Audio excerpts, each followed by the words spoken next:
Hi friends, welcome to ETW Academy. நம்ம ஒரு series of video தொகுப்பு பார்த்துட்டு இருக்கோம். போட்டித் தேர்வுகளில் மிக முக்கியமாக கேட்கப்படுகின்ற கணித வினா விடை தொகுப்பு பார்த்துட்டு இருக்கோம். இதற்கு முந்தின வீடியோக்களை நீங்க பார்க்கணும் அப்படின்னா இந்த வீடியோட டிஸ்கிரிப்ஷன்ல இதற்கு முந்தின வீடியோக்களோட லிங்க் இருக்கு. அதையும் போய் பார்த்துட்டு இந்த வீடியோவுக்கு வாங்க.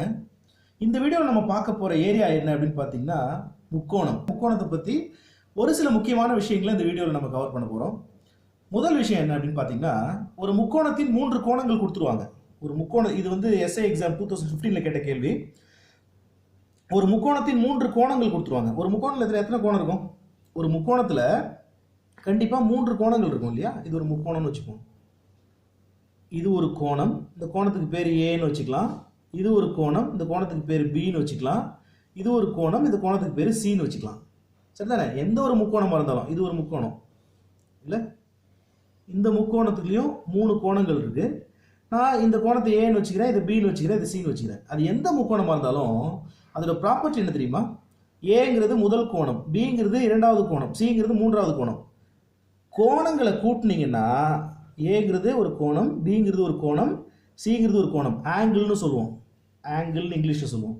கூட்டினீங்கன்னா இதோட விடை ஆல்வேஸ் 180. இது நீங்கள் கூட்டினீங்கன்னா கண்டிப்பாக என்ன விடை வரும்? 180. இது எந்த முக்கோணமாக இருந்தாலும் அதோட மிகச்சிறந்த ஒரு பண்பு இது. அப்போ இங்கே என்ன கொடுத்துருக்காங்க? ஒரு முக்கோணத்தின் 3 கோணங்கள் x + 5 degree, x + 10 degree, x + 15 degree எனில் x என்ன? சரி, இப்போ ஏங்கிறது ஒரு கோணமா? சரி, இங்கேயும் 3 கோணங்கள் கொடுத்துருக்காங்க. x + 5ங்கிறத நான் ஏங்கிற கோணமாக வச்சுக்கிறேன், x + 10ங்கிறத பிங்கிற கோணமாக வச்சுக்கிறேன், x + 15ங்கிறத சிங்கிற கோணமாக வச்சுக்கிறேன். மூணுத்தையும் கூட்டுங்க. ஏங்கிறது x + 5, பிங்கிறது x + 10, சிங்கிறது x + 15. இது எல்லாத்தையும் கூட்டினா உங்களுக்கு என்ன கிடைக்கணும்? 180 கிடைக்கணும். சரிதானே? கூட்டுங்க பார்ப்போம். 1x, 2x, 3x இருக்கு. அப்போ நான் இதை 3xன்னு எழுதலாம். ப்ளஸ் 5, 5ம் 10ம் 15, 15 15ம் 30 ஈக்குவல் டு இங்கே என்ன இருக்குது? 180 இருக்குது. 3x ஈக்குவல் டு இந்த ப்ளஸ் 30 அந்த பக்கம் போனுச்சுன்னா மைனஸ் 30 மாறும். 180 minus 30.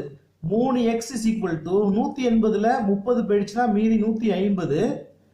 x is equal to இந்த 3 அந்த பக்கம் போடுச்சுன்னா அந்த 3 பெருக்கலா இருக்கு, அந்த பக்கம் போடுச்சுன்னா வகுத்தலா மாறும். 150 divided by 3 அடிங்க. 5 3 15, இங்க ஒரு 0 இருக்கு. அப்போ 50ங்கிறது x ஓட மதிப்பு. இதற்கான சரியான விடை ஆப்ஷன் சி 50 அப்படிங்கிறது. முக்கோணத்தை பற்றி நீங்கள் தெரிஞ்சுக்க வேண்டிய அடுத்த முக்கியமான கேள்வி என்ன அப்படின்னு பார்த்தீங்கன்னா முக்கோணத்தின் பரப்பளவு. சார், இது என்ன பெரிய விஷயமா? முக்கோணத்தின் பரப்பளவுக்கு என்ன formula? Area is equal to 1/2 into முக்கோணத்தின் அகலம் பிரெத்து. அப்படின்னா முக்கோணத்தின் அகலம் இன்ட்டு முக்கோணத்தின் உயரம். இதான் சார் ஃபார்முலா.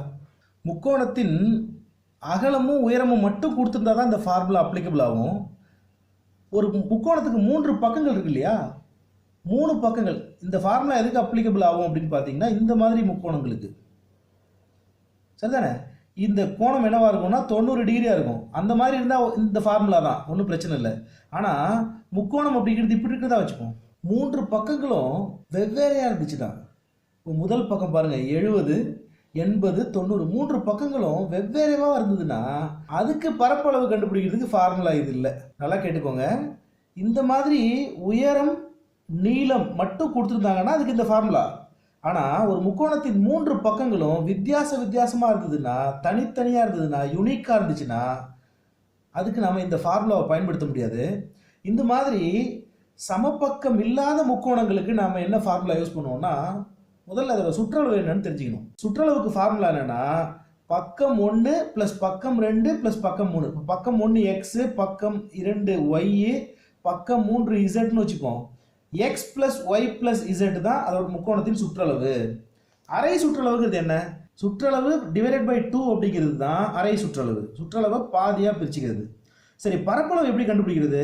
இங்கே கண்டுபிடிச்சோம் இல்லையா? அரை சுற்றளவு. அரை சுற்றளவு மைனஸ் x, அரை சுற்றளவு மைனஸ் y, அரை சுற்றளவு மைனஸ் z. இந்த மூணுத்தையும் மல்டிப்ளை பண்ணீங்கன்னா, இந்த மூணுத்தையும் பெருக்குனீங்கன்னா அதுதான் இந்த முக்கோணத்தின் பரப்பளவு அப்படிங்கிறது. கால்குலேட் பண்ணலாமா? எனக்கு x தெரிஞ்சிருச்சு. x எவ்வளோ அப்படின்னா 70. ஒய் தெரிஞ்சிருச்சு, ஒய் எவ்வளோ அப்படின்னா 80. இசட் தெரிஞ்சிருச்சு, இசட் எவ்வளோ அப்படின்னு பார்த்தீங்கன்னா 90. கனெக்ட் பண்ணலாமா? சரி, முதல்ல சுற்றளவு கண்டுபிடிப்போம். முதல்ல சுற்றளவுக்கு என்ன இங்கிலீஷ்னா பெரிமீட்டர்னு சொல்லுவோம். சுற்றளவு முதல்ல கண்டுபிடிப்போம். சுற்றளவு இஸ் ஈக்குவல் டு என்னது 70 ப்ளஸ் 80 ப்ளஸ் 90. பக்கம் 1 X plus Y plus Z அப்படிங்கிறது தான்.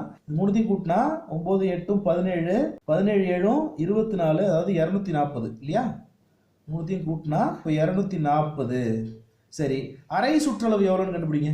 அரை சுற்றளவுக்கு என்ன ஃபார்முலா?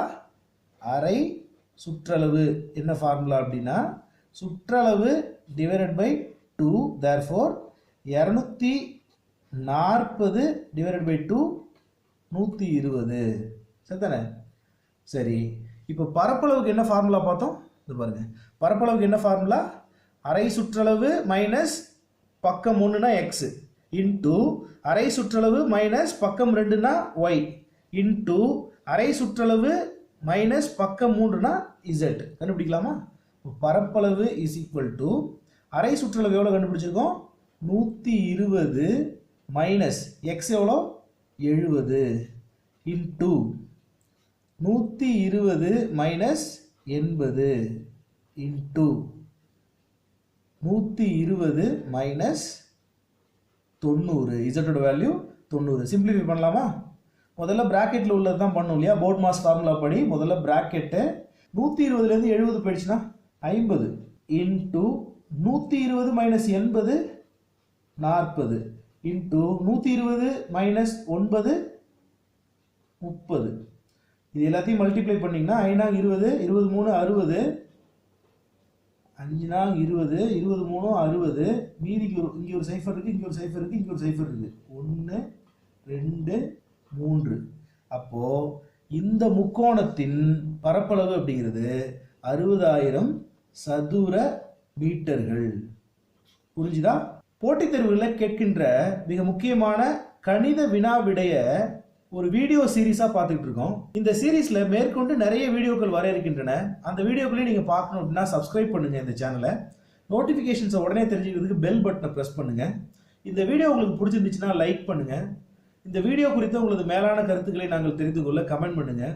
இந்த வீடியோ உங்கள் நண்பர்களுக்கும் உதவும் அப்படின்னா ஷேர் பண்ணுங்கள். நீங்கள் அனைவரும் போட்டித் தேர்வுகளில் வெற்றியடைய ETW அகாடமி உங்களை வாழ்த்துகிறது. நன்றி, வணக்கம்.